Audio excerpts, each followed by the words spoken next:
अस्सलाम वालेकुम नाजरीन, उम्मीद है आप खैरियत से होंगे।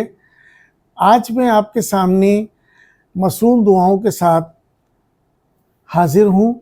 आज हम जिन दुआओं का मुताला करेंगे वो रुकू में पढ़ी जाने वाली दुआएं हैं।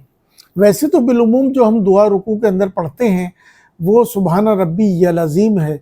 ये मुस्लिम शरीफ की रिवायत है और हज़रत हुज़ैफ़ा रज़ियल्लाहु तआला अन्हु फरमाते हैं कि नबी करीम सल्लल्लाहु अलैहि वसल्लम रुकू में सुबहान रब्बी अल अज़ीम पढ़ा करते थे।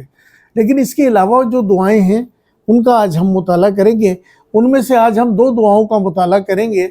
इस पहली किस्त में, दूसरी किस्त में बकिया दुआओं का मुताला करेंगे इंशाअल्लाह ताला।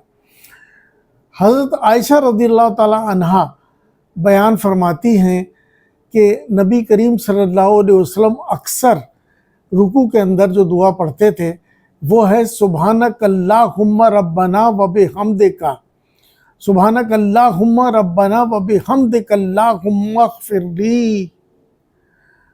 मैं दोबारा पढ़ देता हूँ, सुबहानक अल्लाहुम्मा रब्बना व बिहम्दिका अल्लाहुम्मा अग़फ़िरली। ए हमारे परवरदिगार, तू पाक है, तारीफ़ सिर्फ़ तेरे ही लिए है। ए अल्लाह, मेरी बख्शिश कर दे, मेरी मग़फ़िरत फरमा दे। इसके अलावा एक और रिवायत है, वो भी हज़रत आयशा रज़ियल्लाहु तआला अन्हा से रिवायत है कि आप फरमाती है कि नबी करीम सल्लल्लाहु अलैहि वसल्लम रुकू में और सजदे में, सुजूद की हालत में आप सल्लल्लाहु अलैहि वसल्लम ये दुआ पढ़ा करते थे। वो दुआ क्या है? बड़ी मुबारक दुआ है वो भी। सुब्बुहुन कुद्दूसुर रब्बुल मलाइकति वर्रूह, सुब्बुहुन कुद्दूसुर रब्बुल मलाइकति वर्रूह।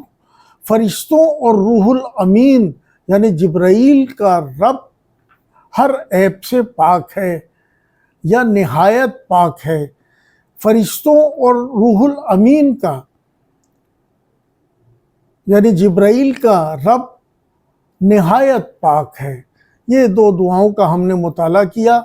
एक सुबहानक अल्लाहुम्मा रब्बना व बिहम्दिका अल्लाहुम्मा अग़फ़िरली, और दूसरी दुआ जिसका हमने मुताला किया वो है सुबहानक सुब्बुहुन कुद्दूसुर रब्बुल मलाइकति वर्रूह। इन दुआओं के इंटरनेशनल नंबर आपके सामने दुआओं के साथ आ रहे होंगे। मुझे उम्मीद है आप इन दुआओं को याद करेंगे और रुकू के अंदर पढ़ेंगे। मिलते हैं रुकू में पढ़ी जाने वाली दीगर दुआओं के साथ। अस्सलाम वालेकुम व रहमतुल्लाहि व बरकातुहू।